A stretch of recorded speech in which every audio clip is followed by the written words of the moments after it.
दोस्तों ये उन गोलियों के खोखे हैं जो कि पाकिस्तान ऑक्यूपाइड कश्मीर के अंदर लोगों पर खुलेआम बरसाए जा रहे हैं। एक और वीडियो है, आप इसे भी देखिए। लोगों के घरों में घुस कर पाकिस्तान की फौज मिलिट्री ग्रेड के सेल बरसा रही है। इतना ही नहीं, आंसू गैस के बो वाले गोले छोड़े जा रहे हैं, जिसे कि इंटरनेशनली बैन किए जा चुके हैं, क्योंकि ये बहुत ही ज्यादा घातक होते हैं। ये सिर्फ लोगों को डराते नहीं है, ये लोगों को मार भी सकते हैं। इस लेवल की तबाही इस टाइम पर पीओके में मची हुई है। ये तो कुछ भी नहीं है, इसका जवाब प्रदर्शनकारी भी बखूबी दे रहे हैं। आपकी स्क्रीन पर देखिए, ऐसी वीडियो निकलकर सामने आ रही है पीओके से, जहां पर आम लोग सड़कों पर उतरकर जोरदार मुकाबला कर रहे हैं पाकिस्तान की फौज से और पाकिस्तानी पुलिस से। वहीं इन पूरे प्रदर्शनों का एपेक्स सेंटर बन चुका है रावलकोट, जिसकी एक घटना ने प्रदर्शनों में आग में घी डालने का काम किया है। दरअसल हुआ ये है कि पाकिस्तान ऑक्यूपाइड कश्मीर के अंदर रावलकोट नाम का एक बड़ा कस्बा है और यहीं पर कुछ छोटे लेवल पर शांतिपूर्वक प्रदर्शन हो रहे थे,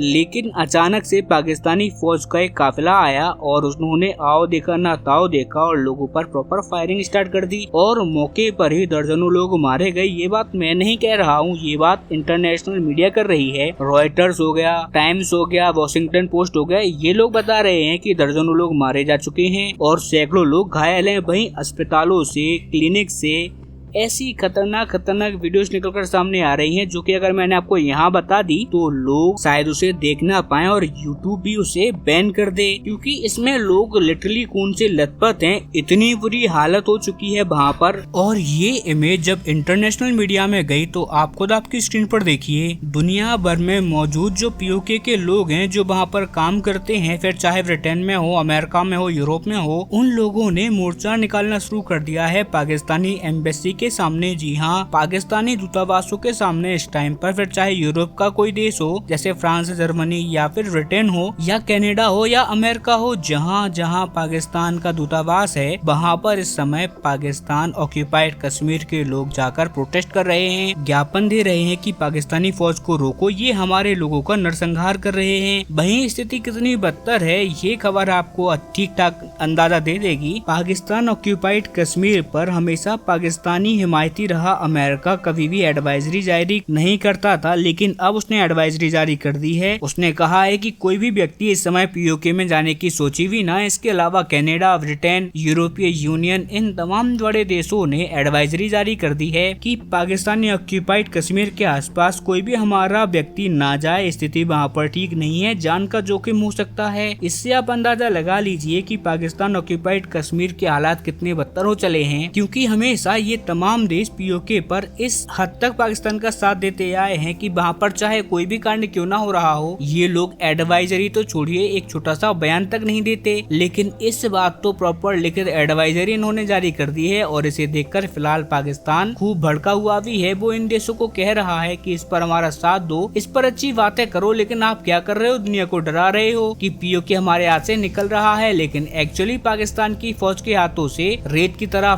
फिसल रहा है पीओके। लोगों का गुस्सा इस बार हद से ज्यादा है। ऐसा कोई भी कस्बा, गांव, शहर, कोई भी ऐसा चौराहा नहीं है जहां पर प्रोटेस्ट ना हो रहे हों, और प्रोटेस्ट बहुत ही ज्यादा ब्रूटल हैं, क्योंकि ये प्रदर्शन पिछले कई टाइम से शांतिपूर्वक तरीके से हो रहे थे और पीओके की जो पुलिस है वो भी ठीक ठाक तरीके से इसे हैंडल कर रही थी। लेकिन पिछले 2 दिनों में रावलकोट के अंदर जो अननेसेसरी एक्शन लिया पाकिस्तानी फौज ने, उसने लोगों का गुस्सा 7वें आसमान तक पहुंचा दिया है और इसीलिए आज की तारीख में पाकिस्तान को बंद रखा गया है। और मैं आपको बता दूं कि स्थिति और भी ज्यादा बदतर होने वाली है और ये भारत के लिए बहुत ही अच्छी चीज है, क्योंकि अगर यही चलता रहा पीओके के अंदर, जो कि होगा ही, क्योंकि पाकिस्तान के पास वो फाइनेंस ही नहीं है, पाकिस्तान के पास उस लेवल की ताकत ही नहीं है कि वो पीओके के लोगों का गुस्सा शांत कर सके। अब आप लोग कहोगे कि ऐसा क्यों, तो इसीलिए क्योंकि लोगों की मांग है कि अनाज, चावल, इसके अलावा खाने पीने की चीजों के दाम जो बेतहाशा बढ़ रहे हैं वो कम करो। इसके अलावा जो उनकी मेन मांग है खाने पीने से भी आगे, कि जिस तरीके से भारतीय कश्मीर में डेवलपमेंट के काम किए जा रहे हैं, ऐसे काम पीओके में भी करवाए जाएं। अब पाकिस्तान मेनलैंड में, यानी कि जो उनका पंजाब प्रांत है, सिंध प्रांत है, जहाँ पर वो सब कुछ झोंक देते हैं, वहाँ पर तो वो उस लेवल के डेवलपमेंट के काम करवा नहीं रहे, तो पीओके में कहाँ से ही करवाएंगे, क्योंकि पीओके में तो उनको खतरा भी है। हो सकता है कि कल को भारत वहाँ पर कब्जा करके अपना मेनलैंड वापस ले ले, इसीलिए अरबों डॉलर फूंक कर डेवलपमेंट के काम अगर वहाँ पर करेंगे तो वो सब सब बेकार हो सकता है। खैर, पाकिस्तान चाहकर भी वो सब नहीं कर सकता और इसीलिए